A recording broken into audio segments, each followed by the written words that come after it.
É o seguinte, ontem na apresentação de resultados lá do Itaú, né, o CEO do Itaú, o Malui, foi perguntado por um analista do Morgan Stanley, se não me falha a memória, sobre cartão de crédito, essa história de debater o limite dos juros, etc. e tal. E aí vocês vão lembrar que eu já falei isso aqui algumas vezes, sobre, poxa, como que é que a gente vai limitar os juros, né?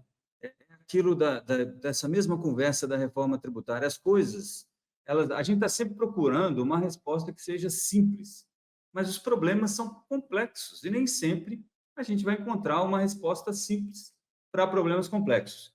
O Matheus separou aí esse pedacinho da fala do presidente do CEO do Itaú, e aí depois a gente comenta. Pode soltar aí, Matheus.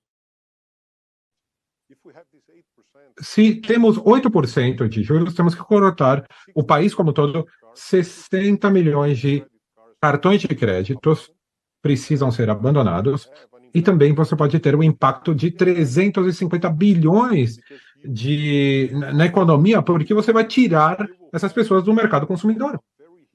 Você vai ter um grande impacto na população que foi incluída no sistema financeiro, que serão excluídos do sistema financeiro. Onde eles vão se financiar? Como vão comprar? Como farão parte do sistema? Esse é o impacto real. Se o Banco Central, junto com o ministro de Finanças e de Planejamento, se eles não encontram uma solução que coloca, junta tudo, e, no fim do dia, quem vai se beneficiar disso? Não é o banco, não é o adquirente, é o consumidor.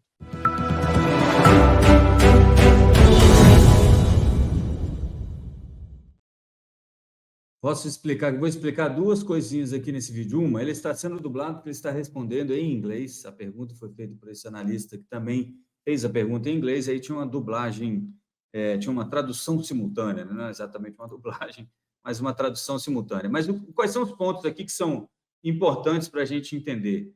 O CEO do Itaú está dizendo o seguinte: olha só, se a gente limitar o juro a 8% ao mês, o que é 8% ao mês? É esse 100% aí que a lei está prevendo se os bancos e as organizações não entrarem em consenso sobre qual vai ser o juro máximo do rotativo. Se a gente limitar a 8%, o que acontece? Como o juro baixa, o banco vai ser mais... isso não é minha opinião, tá, gente? É isso que o CEO do Itaú está defendendo. O banco vai ser mais seletivo nos cartões de crédito e isso deve fazer com que, pelo menos a estimativa dele ali, cerca de 60 milhões de cartões de crédito tenham que ser cancelados. O impacto estimado aí pelo banco na economia seria de 350 bilhões de reais de pessoas que não vão conseguir se financiar para fazer as compras, né? Lembrando que o dinheiro que a gente tem na economia é a soma do dinheiro que temos em nossas contas, mais do crédito que a gente consegue pegar, certo? E aí é importante a gente destacar isso, porque qual é a briga real disso tudo? Vocês vão lembrar lá atrás, o Banco Central estava falando em acabar com o parcelamento sem juros. Por quê? No parcelamento sem juros, o lojista ele fica com a diferença. Porque eu sei que você está pensando que pagou sem juros. Não pagou, amigo. O juro está embutido lá. Por isso que a maioria dos lojistas, que é, na minha opinião, mais honesto, vai te oferecer um desconto para você pagar à vista. Não, é 10 vezes sem juros, mas se você pagar à vista, eu te dou um desconto. É a mesma coisa que dizer que, olha, é tanto à vista, se você dividir, vai ter tanto de juros. Mas, como eu falei anteriormente, quando a gente estava falando da reforma tributária, a gente gosta de ser enganado, né? A gente gosta de ser ludibriado. Então, a gente acredita que é sem juros, e aí o lojista fica com esse dinheiro, né? O adquirente lá, o cara da maquininha, fica com esses juros, e o risco fica com o banco. Se eu divido em 12 vezes, quanto mais parcelas eu divido, maior é o risco que quem emprestou tem nesse crédito, de reaver esse crédito. Afinal de contas, em um ano, um monte de coisa pode acontecer uma pandemia, você perdeu o emprego, etc. e tal, e não pagar. E o risco ficou com o cartão, certo? Esse é o que os bancos falam, tá bom? E aí o risco ficou com o pessoal que é o dono do cartão de crédito, digamos assim, não o cliente, mas o banco em si. E aí o banco tem que colocar uma taxa de juros alta o bastante para que você, que não fique inadimplente, ou quando fica, paga, para que esse crédito pague, inclusive, aqueles que não vão pagar. De novo, a gente volta com aquela história do, olha, quando tem uma meia entrada, alguém está pagando o dobro. É isso. Se o cara está ficando inadimplente no rotativo, o outro que está pagando o rotativo vai pagar mais caro e por isso os juros são tão altos. Essa é a argumentação dos bancos. Qual é a argumentação das empresas varejistas, etc. e tal? Horas, nós estamos vendendo sem juros, isso é bom, porque o cliente que não paga juros está se beneficiando disso e consegue ser financiado. O que o banco quer é que todo esse juro, que hoje fica na loja, vá para o banco. Eu acho que dá para entender desse jeito, né? Então, assim, o lojista também não quer perder essa boquinha, porque ele sabe que isso ajuda na venda dele. E mais, se você vai lá e paga à vista e podia ter dividido em 12, você financia o lojista e não o contrário, porque o preço que ele está te cobrando já é um preço com juros. Beleza? Então, assim, não tem trouxa nessa história. Quer dizer, tem um, mas eu não vou dizer quem é. É sempre assim, sempre tem um trouxa.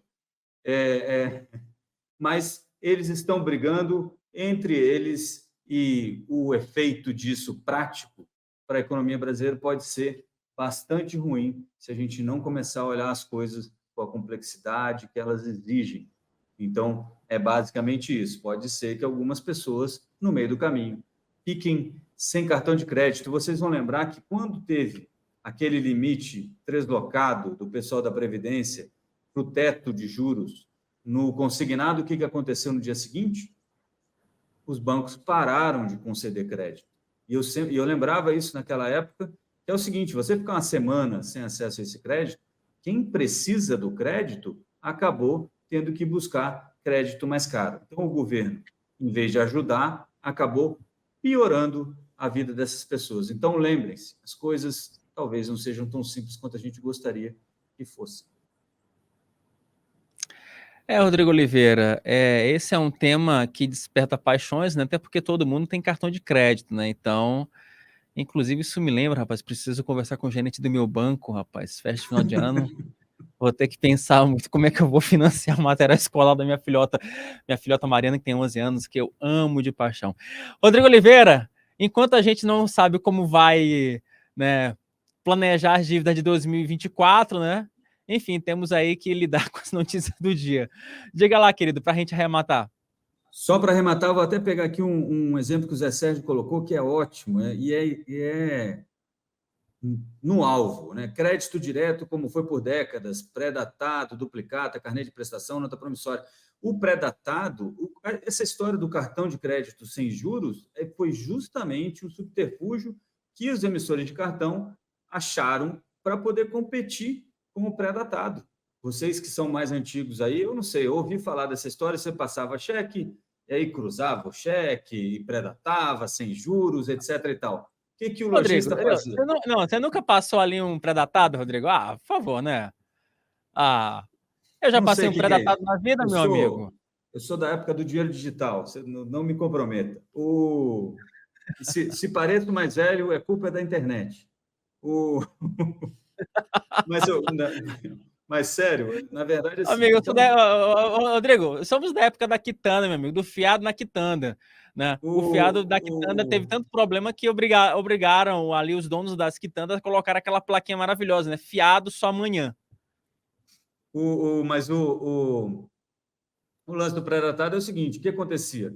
O lojista pegava aqueles cheques todos seus e descontava a uma taxa de juros qualquer, ou no banco, ou com uma factoring, ou com como é que chama aquele camarada que depois aparece com um cara fortão para dar um couro em você se você não paga? O vulgo agiota. O agiota, exatamente. O agiota, etc. E tal. Então, era isso. E aí o banco fez isso no cartão de crédito para substituir o cheque. Foi extremamente bem sucedido. Só que o risco ficou com o banco. Na época, o risco era dividido entre o agiota e a loja. Mas sempre tem um risco. Quando você divide o pagamento de alguma coisa, tem um risco e ninguém quer ficar com risco. De qualquer forma, Eu vou ficando por aqui, não é isso, Wilson? Já estamos com 1 hora de programa aqui. 1 hora de Já programa, passamos. rapaz. O Matheus já tá aqui com a faca no meu pescoço, falando assim: Wilson, acelera, acelera, acelera, que eu tenho que almoçar, preciso fazer minhas coisas, preciso ter vida.